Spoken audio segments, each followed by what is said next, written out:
Hey, this is Charles Kirkland on behalf of Mike Hill. Welcome to the video. We've got something exciting for you today. No, we're not going to be giving away a Doc McStuffins puzzle. I'm going to show you how a Doc McStuffins puzzle is going to actually impact your Facebook ads. This is the problem.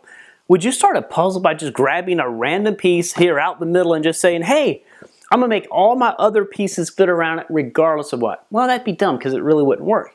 You need to start and find the pieces. It's like a puzzle. When you're creating a Facebook campaign, you really are jumping on a puzzle. So let's talk about this.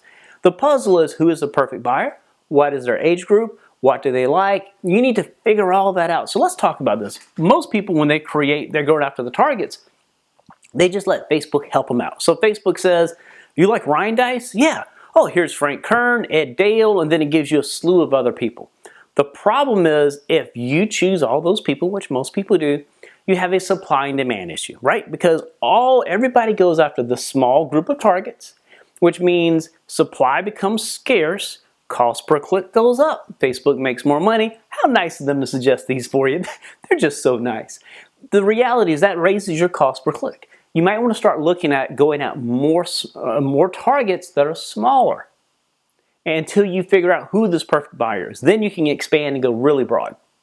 The second thing is, are you creating ads? Remember, it's a puzzle. Or are you creating the same ad for males as you are females? I don't know about you, but most women do not respond to dominate, kill the competition and take over the niche and, slay the villagers and burn the fields. Women, as a general rule, do not go after that kind of verbiage. They're like, discover how to find your inner strength and do X, Y, and Z, whatever the case may be. You need to talk to each one of these groups differently. Are you using images that target male and female?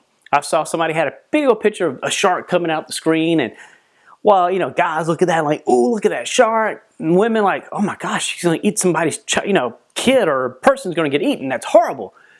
Very different. Keep that in mind. Also, when you're targeting, are you targeting college degree, PhD? You talk to each one of these segments differently, and who is your buyer? Or are you going after everybody, or are you going after people that maybe have a certain home value, have a certain income, have a certain political affiliation? When you realize all this and start targeting these ads down, you get the perfect buyer. It's a jigsaw puzzle. You have to figure that out. Mike and I, on the special webinar tomorrow at 11 a.m., we're going to show you how to what the experts do, how do they basically come down, find that perfect buyer, create that perfect ad, and create killer campaigns. You notice the word killer campaigns, more geared toward males. With that said, if you haven't registered, go ahead and click the link below, and we'll see you on the other side. This is Charles on behalf of Mike Hill. Have a good one.